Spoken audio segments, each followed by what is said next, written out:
Hello guys, आज हम करने वाले हैं लीड कोड का प्रॉब्लम नंबर 198 हाउस रॉबर। तो इसमें हमें ये सीक्वेंस में घर दिए हुए हैं, जैसे ये ज़ीरोथ है, ये फर्स्ट है, ये सेकंड है, ये थर्ड है, ये फोर्थ है। और इसके अंदर मनी दे रखी है, जैसे इसके अंदर 2 पड़ा हुआ है, 7, 9, 3, 1। अब जिसमें जितना ज़्यादा मनी चोर उसको ज़्यादा चुराना चाहेगा, ठीक है, उसके घर पे चोर ज़्यादा चोरी करना चाहेगा। बट इसमें एक कंडीशन है कि जो चोर है वो चुरा तो सकता है, वैसे तो वो सारे चुरा ले तो मैक्सिमम मनी हो जाएगा, बट वो एक घर, जिस घर में चोरी करेगा उसके अगले घर चोरी नहीं कर सकता, नहीं तो सायरन बजेगी और पुलिस आ जाएगी।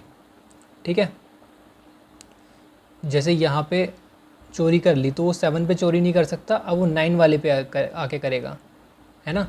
तो इस तरीके से करके हमें वो मैक्सिमम मनी बतानी है, maximum money that can be stealth.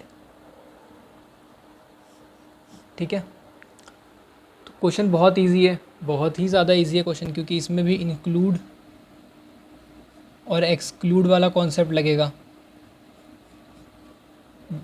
और ये एक डीपी का क्वेश्चन है, डीपी का 1D एरे का क्वेश्चन है। ठीक है, इससे पहले हमने डीपी का 1D एरे का क्वेश्चन किया है, क्लाइंबिंग स्टेयर्स। ये भी 1D एरे का ही है। कैसे करेंगे इस प्रॉब्लम को, सबसे पहले समझते हैं। अगर ज़ीरोथ वाले घर में चोरी हो गई तो इसको 2 मिलेगा, और फिर उसके बाद अगर 9 वाले में कर ली, क्योंकि 7 वाले में तो कर नहीं सकता, तो 9 आ जाएगा, फिर 1 में करेगा तो 12 आ जाएगा। ठीक है, अब अगर 2 को छोड़ देता है और 7 से शुरू करता है कि 7 में कर लिया, 9 में नहीं कर सकते, 3 में कर लिया, अब 1 को नहीं तो 10 मिलता है। ठीक है, ये दोनों को भी छोड़ के जा सकता है, बट दोनों को छोड़ने का फ़ायदा नहीं है, क्योंकि कुछ मनी तो हट ही जाएगा फिर। तो ये ऐसे करना है, बट इसमें ज़्यादा हमें सोचना नहीं होता, हम इंक्लूड एक्सक्लूड लगाते हैं और हमारा आंसर बहुत आराम से आ जाता है। तो इसका रिकर्सिव फंक्शन देखते हैं। सबसे पहले रिकर्सिव फंक्शन क्या होता है डीपी में। डीपी में एक होता है रिकर्जन होता है, और होता है मेमोआइजेशन। मेमोआइजेशन का कोड ज़्यादा नहीं होता, एक बार रिकर्जन वाला फंक्शन हम लिख दें तो ये हो जाता है आराम से। ठीक है, हम ऐसे बहुत सारे क्वेश्चन करने वाले हैं तो आपको समझ में आता जाएगा। सबसे पहले इसका रिकर्सिव फंक्शन लिखने की कोशिश करते हैं। रिकर्सिव फंक्शन हम अपना एक सॉल्व फंक्शन बनाते हैं। ठीक है, इसके अंदर नम्स एरे तो पास करेंगे ही अपने रॉब वाले फंक्शन में से। रॉब फंक्शन हमें गिवन है और उसके अंदर हमें नम्स एरे गिवन है, तो नम्स पास करेंगे और पास करेंगे एक इंडेक्स। इंडेक्स इनिशियली 0 होगा। ठीक है, अब हम क्या करेंगे, सबसे पहले तो इसकी बेस कंडीशन पे बात करते हैं कि बेस कंडीशन क्या होगी, क्योंकि कभी भी कोई रिकर्जन होती है तो बेस कंडीशन इज़ नेसेसरी, नहीं तो रिकर्जन इनफाइनाइट हो जाएगा और स्टैक ओवरफ्लो आ जाएगा। तो बेस कंडीशन तो यही होगी कि अगर इंडेक्स जो है वो यहाँ तक पहुँच जाए, अगर चोर चोरी करते करते यहाँ लास्ट वाले घर तक पहुँच जाए, तो ये हो जाएगी बेस कंडीशन, मतलब IDX is greater than equal to nums dot length. यही होगी ना कंडीशन, तो बेस कंडीशन तो यही हो जाएगी। उससे पहले तो हम बेस कंडीशन हिट कर नहीं सकते, नहीं तो घर हमारे मिस हो जाएंगे। तो यहाँ से अगर ये कंडीशन हो गई, IDX अगर इससे बाहर जा चुका है तो उसको कितना मनी मिलेगा, रिटर्न 0, उसे कोई मनी नहीं मिलेगा वहाँ से, इसलिए 0 को रिटर्न कर दिया वहाँ से। ठीक है, अब आगे क्या करना है, आगे हमें, अब हम चोरी करेंगे। सबसे पहले हमने डिसाइड किया इंट इंक्लूड वेरिएबल बनाया। हमने डिसाइड किया कि हम, हमारे पास जो अभी वाला IDX है हम इसको लेंगे, हम इसको इंक्लूड करेंगे। इंक्लूड करेंगे तो क्या हो जाएगा, हमारे पास वो पैसा आ जाएगा, है ना। और पैसा किस में है, पैसा है नम्स के अंदर। नम्स IDX के अंदर जो पैसा है वो हमें मिल जाएगा, तो हम उसको प्लस कर देंगे। इंक्लूड करना कि मतलब हमने उस घर को इंक्लूड कर लिया अपनी चोरी में, हम उसको इंक्लूड कर रहे हैं। ठीक है, और यहाँ पे सॉल्व फंक्शन रिकर्सिवली कॉल हो जाएगा वापस से। क्या क्या पास होगा इसमें, नम्स पास होगा, और IDX अभी छोड़ देते हैं कि IDX कैसे पास होगा। उसके बाद एक एक्सक्लूड वेरिएबल बनाते हैं। एक्सक्लूड मतलब हमें नहीं चाहिए ये वाला घर, हम अगले घर में चोरी कर लेंगे क्योंकि चोर के पास कितनी चॉइसेस है, चोर के पास 2 चॉइसेस है, या तो वो इस घर को पकड़ के इसमें चोरी कर ले, या तो वो अगले घर पे चला जाए, इस घर को छोड़ दे। उसके पास और कोई चॉइस नहीं है, सिर्फ 2 चॉइसेस हैं उसके पास, या तो घर में चोरी कर ले या तो ना करे। तो कर लेगा तो ये होगा, और नहीं करेगा तो ये कंडीशन होगी। दोनों ही लिखनी ज़रूरी है, क्योंकि अगर हम एक्सक्लूड की कंडीशन, अगर आप लोग ये सोच रहे हैं कि इंक्लूड कर लिया और उसके बाद एक्सक्लूड लिखने की क्या ज़रूरत है, बाकी अपने आप छूट जाएगा, कोई दिक्कत नहीं है। बट इससे प्रॉब्लम हो जाएगी, इससे ये प्रॉब्लम होगी कि हम किसी घर को छोड़ेंगे ही नहीं, हम सबको ही इंक्लूड करते चले जाएंगे। तो छोड़ने के लिए क्या करेंगे, सॉल्व फंक्शन को वापस कॉल करेंगे और इंडेक्स को अपडेट करेंगे। ठीक है, अब ये सब हमें एकदम रूट लेवल पे जाके ज़्यादा नहीं सोचना है, हमें 1 से 2 फंक्शंस के लिए ही ड्राई रन कर लेना है। इससे ज़्यादा हम ड्राई रन नहीं करेंगे, क्योंकि इसमें आपको हाई लेवल थिंकिंग सोचनी पड़ेगी, मतलब ऊपर ऊपर से चीज़ें सोचनी पड़ेंगी और फेथ रखना पड़ेगा कि ये काम हो रहा है। ठीक है, सॉल्व नम्स और इसके अंदर इंडेक्स कुछ अपडेट हो जाएगा। ठीक है, अब इंडेक्स को ही अपडेट कर लेते हैं पहले। अब इंक्लूड करने वाले पे आते हैं और इसके इंडेक्स पे जाते हैं। तो इसको मैंने मान लो इंक्लूड कर लिया, मैंने 2 को इंक्लूड कर लिया। अब 2 को इंक्लूड करने के बाद मैं 7 को इंक्लूड कर सकता हूँ क्या? मैं 7 को इंक्लूड नहीं कर सकता, क्योंकि अगर करूँगा तो सायरन बजेगा, पुलिस आएगी और चोर पकड़ा जाएगा। तो 7 तो किसी भी कंडीशन में नहीं हो सकता। और IDX अभी यहाँ पे है, तो क्या करेंगे, IDX को कहाँ अपडेट करेंगे? IDX +1 पे तो अपडेट करेंगे नहीं, क्योंकि यहाँ पे तो चोरी नहीं कर सकते ना हम, ये तो कोई चॉइस नहीं है। IDX +2 पर अपडेट करेंगे कि भाई जब भी तुम चोरी करोगे तो अगला घर छोड़ देना, उसके अगले घर करना। तो यहाँ पे IDX को अपडेट करेंगे IDX +2 से। ठीक है, और एक्सक्लूड में क्या होगा, मान लो हम 7 पे खड़े हैं। ठीक है, हम 7 पे खड़े हैं, अभी IDX हमारा 7 पर है। अब हमने डिसाइड किया नहीं यार 7 वाले घर में हम चोरी नहीं करते हैं, अगले वाले घर में ज़्यादा पैसा है उसमें कर लेते हैं। तो क्या होगा, ऐसा तो है नहीं हम एक और घर छोड़ देंगे, हमने इसमें चोरी नहीं करी तो अगले में कर सकते हैं, बिल्कुल कर सकते हैं। अब अगले में जाएंगे तो वो उसका चॉइस है कि हमें करना है चोरी अगले में या नहीं करना है। बट इसने अपना व्यू दिया कि अगर इधर चोरी नहीं करनी है तो अगले में कर सकते हो, या तुम्हारा मन है नहीं कर सकते हो। पर हमें अपडेट तो IDX +1 ही करना पड़ेगा ना, क्योंकि IDX +1 से जब दोबारा फंक्शन कॉलिंग होगी तो इंक्लूड एक्सक्लूड दोबारा पूछा जाएगा। उससे हर एक रिकर्सिव कॉल में पूछा जाएगा कि इस घर में चोरी करनी है या नहीं करनी है। ठीक है, आपको समझ में आ गया होगा अब तक। और उसके बाद हमें एट लास्ट क्या रिटर्न करना है, ये मुझे आप सोच के बताएं ज़रा। अच्छा, इंक्लूड करने से हमें क्या मिला? हमें इंक्लूड करने से ये मिला कि अगर हमने इसको इंक्लूड किया तो हमें इतना पैसा मिला, अगर हमने इसको छोड़ के अगले को इंक्लूड या एक्सक्लूड किया तो हमें इतना पैसा मिला। हमें क्या निकालना है, हमें मैक्सिमम मनी निकालना है। तो मैक्सिमम में हम क्या कहेंगे कि भाई इन दोनों का मैक्सिमम बता दो, किस में ज़्यादा मैक्सिमम मिला, इंक्लूड करके ज़्यादा मिला या फिर एक्सक्लूड करके ज़्यादा मिला। दोनों में से किस में तुम्हें ज़्यादा पैसा मिला वो रिटर्न कर दो। और ज़्यादातर जब भी चीज़ें DP में मैक्सिमम पूछी जाती है तो यही फंक्शन रिटर्न होता है। ठीक है, और रिटर्न 0 ही होता है। ठीक है, और जब भी मिनिमम पूछी जाती हैं तो यहाँ पे रिटर्न इन्फिनिटी होता है या रिटर्न मैक्स होता है, या और यहाँ पे मिनिमम पास होता है, math.minimum लिखते हैं। अगर बूलियन होता है तो यहाँ पे और एंड के ऑपरेशन लगते हैं, वो हम देखते जाएंगे आगे। बट यहाँ पे math.max, क्योंकि हमें इन दोनों में से मैक्स चाहिए कि मैक्स मनी कितनी चोरी कर पाया चोर। नहीं समझ में आया? ठीक है, एक बार इसको ड्राई रन करके देख लेते हैं। ठीक है, फिर समझ में आ जाए शायद। 279, बट इसको पूरा ड्राई रन नहीं करेंगे, नहीं तो बहुत बड़ा हो जाएगा। सबसे पहले इस पे आएंगे, इस पे इंक्लूड करेंगे। इसने बोला इंक्लूड कर लो, इंक्लूड कर लो, IDX यहाँ पर है। तो हमने कहा ठीक है इंक्लूड कर लिया हमने, इंक्लूड 2+ और सॉल्व को कॉल कर दिया किसके लिए, नम्स तो नम्स ही रहेगा हमारा एरे, और IDX +2 हो गया, मतलब IDX यहाँ पे आ गया अब। ठीक है, IDX 0 1 2 तो यहाँ पे 2 हो गया। अब इसके पास गए, अब वापस फंक्शन कॉलिंग हुई तो इसने बोला कि मुझे भी इंक्लूड कर लो। तो ठीक है, इसको भी इंक्लूड कर लिया और कॉल कर दो IDX +2 के लिए। तो कॉल हो गया नम्स, 0 1 2 3 4 फोर्थ वाले इंडेक्स के लिए, ठीक है। अब फोर्थ वाले इंडेक्स पे आई कह रहे हैं ठीक है मुझे भी इंक्लूड कर लो, क्योंकि पहले हमने इंक्लूड वाली स्टेटमेंट लिखी है इसलिए इंक्लूड हो रहे हैं। सॉल्व नम्स और कॉल कर दो किसके लिए, ये तो ऑलरेडी फोर्थ इंडेक्स पर है तो कॉल कर दो 6 वाले इंडेक्स के लिए। अब ये दोबारा फंक्शन कॉल होगी तो बेस कंडीशन यहाँ पे हिट हो जाएगी, क्योंकि जो नम्स की लेंथ है वो 5 है और इंडेक्स जो है वो यहाँ पे 6 है, तो 6 इज़ ग्रेटर देन 5। हाँ 5 जो 6 है वो ग्रेटर देन 5 है, रिटर्न 0, तो यहाँ से ये 0 रिटर्न हो जाएगा, मतलब इसकी वैल्यू 0। और 1 + 0 क्या होता है, 1 + 0 होता है 1, ठीक है। तो इंक्लूड हमने, ये तीसरा फंक्शन चल रहा है, मैं इनको इंक लिख रहा हूँ, ये पहला फंक्शन ये दूसरा फंक्शन, ठीक है, और ये तीसरा फंक्शन हमारा चल रहा है।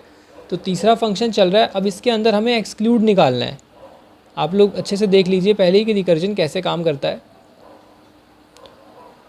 सॉल्व नम्स IDX + 1, ये कह रहा है कि 1 वाले को छोड़ दो, है ना, मतलब हम किस पे हैं, हम फोर्थ वाले इंडेक्स पर हैं, इस वाले पे हैं, इंडेक्स इस पे है हमारा, क्योंकि इसके आगे वाले के लिए तो 1 रिटर्न हो गया था।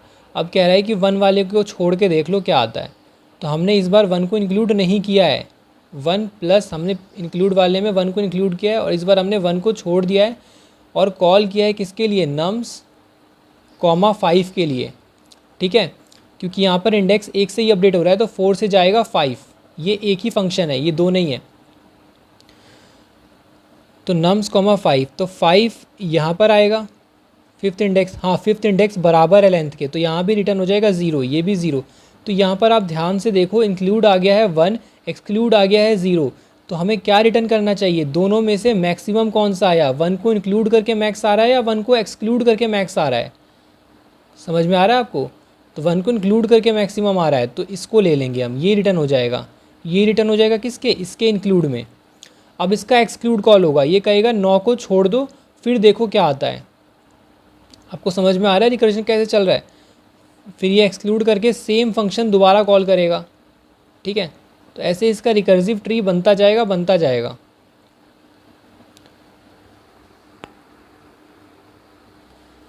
बट आपको अपने दिमाग में ये बात बैठानी है कि सबसे पहले बेस कंडीशन लिखनी है, और जब भी ऐसा कोई क्वेश्चन आए कि इसको पकड़ना है या इसको छोड़ना है या इसको ऐसे करना है, तो इसमें हम इंक्लूड एक्सक्लूड ही यूज़ करेंगे। यहाँ पे जनरली IDX + 1 होता है, बट यहाँ पे एक कंडीशन दे दिया हमें कि हमें जस्ट अगले वाले घर में चोरी नहीं करनी है, इसलिए यहाँ पे IDX + 2 लिख दिया और हमने उसको हटा दिया उस कंडीशन को, ठीक है। अब आते हैं मेमोराइजेशन पे। इस कोड को मेमोराइज़ कैसे करना है ये देखते हैं। मेमोराइज़ करना बहुत ईजी है, सबसे ज़्यादा जो काम होता है वो रिकर्सिव फंक्शन लिखना ही होता है DP में। बाकी एक बार रिकर्जन हो गया तो मेमोराइज़ आराम से हो जाता है। मेमोराइजेशन के लिए क्या करेंगे, मैं पूरा फंक्शन ही लिखूँगा इस बार। जो भी हमारा फंक्शन है, जैसे हमें क्वेश्चन में रॉब फंक्शन दिया हुआ है, ठीक है, तो रॉब, और इसके अंदर हमें नम्स एरे पास की हुई है, बिल्कुल सूडो कोड की तरह लिखूँगा, ज़्यादा वैसे नहीं। DP = न्यू इंट साइज़, इसका हम कर लेंगे नम्स की लेंथ का साइज़ हो जाएगा, ठीक है। ये हमने अपनी DP एरे बना ली। अब DP एरे बनाने के बाद क्या करेंगे, एरेज डॉट फिल DP, -1, ठीक है। इसमें हमने -1 पुट कर दिया। -1 क्यों पुट किया, ताकि हमें पता चले कि वो इंडेक्स पे अगर -1 है तो मतलब वो अब तक यूज़ नहीं किया गया है, मतलब उसके लिए फ़ंक्शन को दोबारा कॉल करने की ज़रूरत है। और अगर ऑलरेडी हम कॉल कर चुके होंगे तो वो इस DP के अंदर हम स्टोर करवा देंगे, और फिर यहाँ से तो हम नॉर्मली अपना रिटर्न कर देंगे। एक बार हमने यहाँ से कर दिया तो सॉल्व फंक्शन अपना रिटर्न कर देंगे नम्स और DP को पास करके, इसके अंदर नम्स DP और इंडेक्स को पास करके, सॉरी इंडेक्स भी आएगा, इंडेक्स क्या होगा 0 पास करेंगे। ये फंक्शन हो गया, ये फंक्शन ऐसे लिखेंगे। अब मेन अपना सॉल्व फंक्शन है, उसमें देखते हैं कैसे होता है। नम्स DP और इधर IDX, ठीक है। सबसे पहले तो बेस कंडीशन आ जाएगी कि if IDX is greater than equal to nums dot length, अगर ये है तो रिटर्न कर दो 0 को, ठीक है। और इसके बाद इफ़, अब चेक कर लेंगे कि D P of I D X is not equal to -1। अगर -1 नहीं होगा, अगर -1 नहीं होगा तो इसका मतलब उस इंडेक्स के लिए अभी तक कॉलिंग नहीं करी गई है। तो हम क्या करेंगे, रिटर्न कर देंगे D P of I D x. ये मेमोराइजेशन वाले स्टेप्स बिल्कुल फिक्स स्टेप्स होते हैं, इस पे ज़्यादा नहीं सोचना, ये हमें हर प्रॉब्लम में लिखना ही है। इसके बाद अपना इंट इंक्लूड जो भी हमारा था सेम चीज़ यहाँ लिख देंगे, नम्स आई D x plus solve, nums तो पास करेंगे ही और डी पी एरे तो एज इट इज़ पास करेंगे। फिर आई डी एक्स को कैसे +2 से अपडेट करेंगे और इंट एक्सक्लूड, इसको इसमें हम एक्सक्लूड कर चुके हैं तो इसमें तो कुछ ऐड करेंगे नहीं, तो solve nums D P as it is आएगा और आई डी एक्स +1, ठीक है। उसके बाद यहाँ से एट लास्ट रिटर्न कर देंगे, क्या रिटर्न कर देंगे, बट रिटर्न करने से पहले हम डी पी में इसको स्टोर करवा लेंगे, D P I D X equal to math dot max include comma exclude, include और एक्सक्लूड में से जो भी मैक्सिमम देगा उसको हम यहाँ पे स्टोर करवा लेंगे D P of I D x में और रिटर्न कर देंगे D P I D x. ये स्टोर इसलिए करवाया ताकि यहाँ पर जो हमने -1 वैल्यू डाल रखी है ये हट जाएगी और इसकी ओरिजिनल जो फंक्शन कॉल से वैल्यू मिली है वो आ जाएगी। अब यहाँ पर कैसे स्टेप्स रिड्यूस हो रहे हैं रिकर्जन के, आप ये देखिए, ये फंक्शन इसके नीचे है। अगर वो पहले ही कॉल हो चुका होगा तो D P of I D x में -1 नहीं रहा होगा, तो अगर नहीं होगा तो हमें पता चल जाएगा इसके अंदर -1 नहीं है, ये ऑलरेडी कॉल्ड है, ऑलरेडी कॉल्ड है तो यहीं से रिटर्न कर दो ना इसका आंसर। फिर ये फालतू में इंक्लूड दोबारा सॉल्व करने की क्या ज़रूरत है ना। इस तरह से ये ऑप्टिमाइज़ होता है। अब इम्प्लीमेंट कर लेते हैं इसको। सबसे पहले तो अपनी एरे की लेंथ निकाल लेंगे, नम्स डॉट लेंथ th, और एक डीपी एरे बना लेंगे, न्यू इंट n साइज की एरे बना लेंगे, ठीक है। क्योंकि इसके अंदर हम हर इंडेक्स पर जो चोर ने मनी स्टील करी है वो हम इसके अंदर पुट करेंगे। अब इसको फिल कर लेते हैं -1 से, arrays dot fill DP comma -1। Fill इसलिए किया ताकि हम हर पोजीशन पर फिक्स रहे कि -1 रहेगा अगर कोई चेंज नहीं हुआ तो। अब इसको रिटर्न कर देंगे एक सॉल्व फंक्शन बनाकर और उसके अंदर नम्स कॉमा आई डी एक्स कॉमा डीपी वाली एरे पास करके, ठीक है। आई डी एक्स की जगह मैं यहाँ पे 0 लिख लेता हूँ क्योंकि इंडेक्स जो होगा वो हमारा 0 से स्टार्ट होगा। सो पब्लिक इंट सॉल्व, इसके अंदर सबसे पहले तो नम्स एरे पास हो जाएगा, फिर इंट आई डी एक्स, फिर इंट डीपी एरे, ठीक है। अब सबसे पहले बेस कंडीशन लिख लेंगे। बेस कंडीशन क्या होगी, जब आई डी एक्स जो है वो greater than equal to nums dot length हो जाए, ठीक है। तो रिटर्न क्या करना है, 0, क्योंकि तब कोई भी घर नहीं बचेगा तो रॉबर जो है वो किसी भी घर में चोरी नहीं कर पाएगा।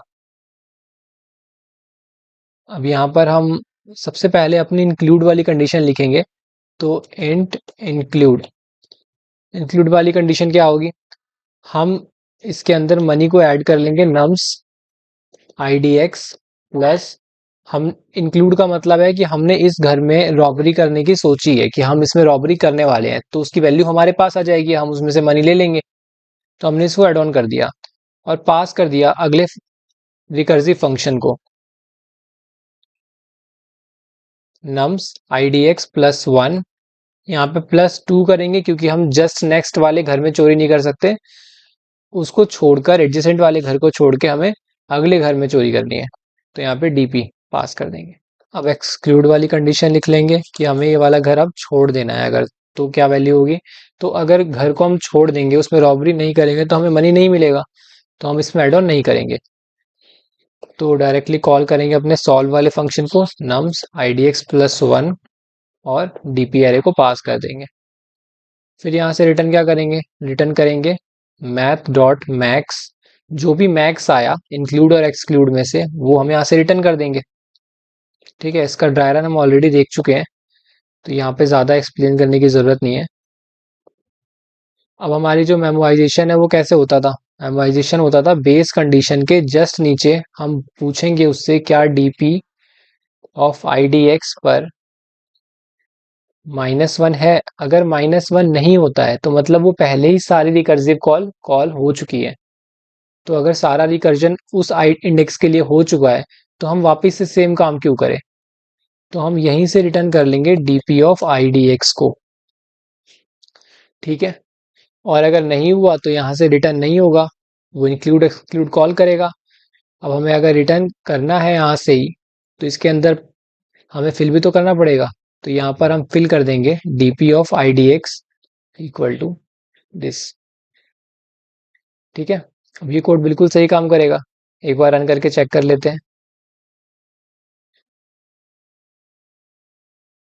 अब इसको सबमिट करके देखते हैं।